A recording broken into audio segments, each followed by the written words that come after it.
看到福宝在外场疯狂嗅闻爱宝的味道，才明白他有多想念许久未见的妈妈。近日出月子的艾女士到外场营业，等到福宝上班时，立马闻到了熟悉的味道。她不断嗅闻，确认妈妈真的来过后，立马露出了甜甜的笑容。自从艾女士怀孕休产假以来，母女俩便再未相见。福猪猪还以为是妈妈抛弃自己，殊不知对方也在默默思念。前几天爱宝同样来到大闺女的房间，一进门她就朝着福宝的木床走去，仔细嗅闻着小家伙的气味，又在内舍来回踱步寻找宝贝女儿的踪迹。或许是他们在彼此思念。从那以后，母女俩像是身上有磁场般，总是不知不觉地被对方吸引。艾女士会带着2个双胞胎闺女，不知不觉来到了通道门口，与妈妈心有灵犀的福宝也刚好在对面。可他闻到妹妹的陌生气味后，却发出一阵阵的吼叫。福宝既是吃醋，也是熊猫对领地意识的天性。爱宝听到后，并没有带着幼崽离开，不像当初听到乐宝的叫声那般惊慌失措，还带着小福宝原地转圈，而是静静待在原地。因为他明白对面是许久未见的福宝，艾女士为安慰大闺女的紧张情绪，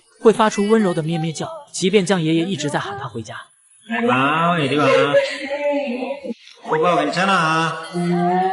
但一向懂事听话的爱宝却是装听不见，迟迟不肯离开。福宝可是独享了他全部的爱，永远有着不可替代、无法超越的地位。当宝贝女儿困意来袭之时，艾女士会伸出手充当对方的枕头，另一只手还要搂着小家伙。感受到妈妈爱意的福宝，就连挠痒的时候都在甜甜微笑。虽然闺女比自己还要大一圈，但爱宝总是动不动拥抱，她有时候还喜欢搞个突然袭击。福猪猪都被老妈的爱意整懵了，爱宝甚至能容许小家伙的肆无忌惮，即便福宝上房揭瓦，甚至挑衅自己，她也只是给一顿教训，事后绝对不会埋怨宝贝闺女丝毫。都说有妈的孩子像个宝，这句话在福宝身上得到了完美诠释。然而他对妈妈也是双向奔赴。母女俩在小水池喝水时，小福会轻轻抚摸着爱宝的脸蛋，眼里的爱意一点也藏不住。有妈妈在身边的福猪猪，大多数都会化身丁丁怪，仿佛怎么都看不过似的。而当母女俩玩闹的时候，福宝被妈妈压着也不会反抗，反而脸上挂着开心的笑容。母女俩永远是天下第一好，即便他们不能相见，但永远记挂着彼此。看到丫丫回家后竹笋果果吃不停，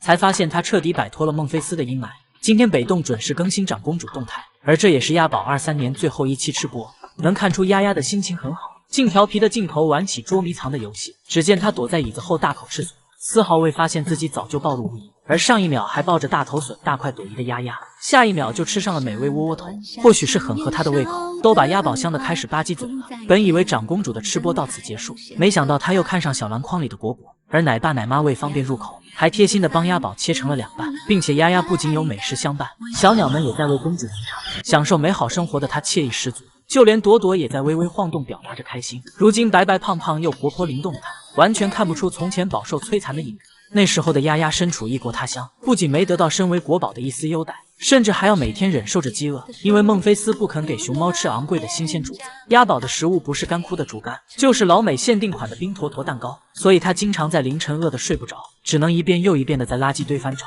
却怎么也看不到一丁点食物。难以忍受饥饿的他只好仰头看天。丫丫希望看向高处的摄像头，用乞求的眼神换来对方的一丝怜悯，可每次都是徒劳无功。长公主向饲养员55秒磕29次头，却得到置之不理就是最好的证明。在长此以往的非人待遇下，曾经美丽的丫丫变得瘦弱不堪，她不仅瘦的腿上没肉都能看到骨头，就连熊猫标准的大圆脸也成了瓜子脸。丫丫甚至长时间困居在狭小房间，孟菲斯也不肯为她提供丰容，倍感无聊的她只好抱着轮胎宝宝，这是长公主唯一的消遣。在如此脏乱差的环境下，丫丫不可避免地患上皮肤病，后背皮毛大面积脱落，即便这样，孟菲斯也没为她治疗。难以想象20年她是如何度过的。还好长公主如今回到自己家，终于不用像当初在孟菲斯那般受苦。丫丫回国后仅仅半年多的时间，难以根治的皮肤病已经恢复如初，而在奶爸奶妈的细心照料下，从瘦到脱相味道肥嘟嘟的大脸盘，身上不仅没有丝毫的凹陷，甚至变得圆滚滚，肚子上也有肉。以前的她总在垃圾堆寻找竹子残骸，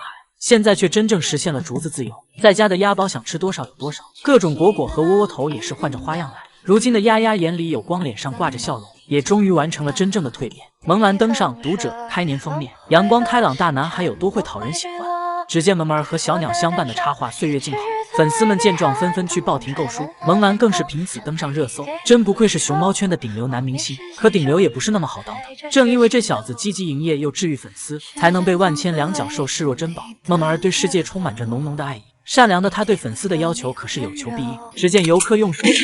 姿势对准萌兰，本以为这小子会置之不理，没想到他会立马往地上一躺，努力配合着两脚兽的幼稚行为，倒下的同时手还颤抖了2下。小熊精萌萌如此会演戏，难不成拿到过奥斯卡小金人？作为一枚宠粉的男明星，他经常隔着玻璃和游客们互动，看到对方伸出手想要触碰自己时，懂事乖巧的他会立马凑过去，还让姨姨随意摸自己的小鼻子。萌萌儿既聪明又治愈，这样的小熊怎么不令人心动呢？这小子不仅喜欢亲近两脚兽，他还时时刻刻都记挂着粉丝。即使自己正抱着竹笋大口干饭，但当他看到窗外的两脚兽打招呼后，宁愿停下吃笋的动作，也要扭头满脸笑意地看向对方，用自己的方式回应着游客的喜欢。萌完每天都会用最好的状态营业，经常玩几个小时也不愿停下，为的就是不让千里迢迢赶来的粉丝白来。游客们看到男明星激动不已，忍不住轻轻拍打玻璃。萌萌儿同样会伸出手和对方击掌，因为来看男明星的两脚兽太多，人流量太大，势必会影响下一波游客。保安大叔只好驱赶疏散，而萌兰竟然比他们还要依依不舍。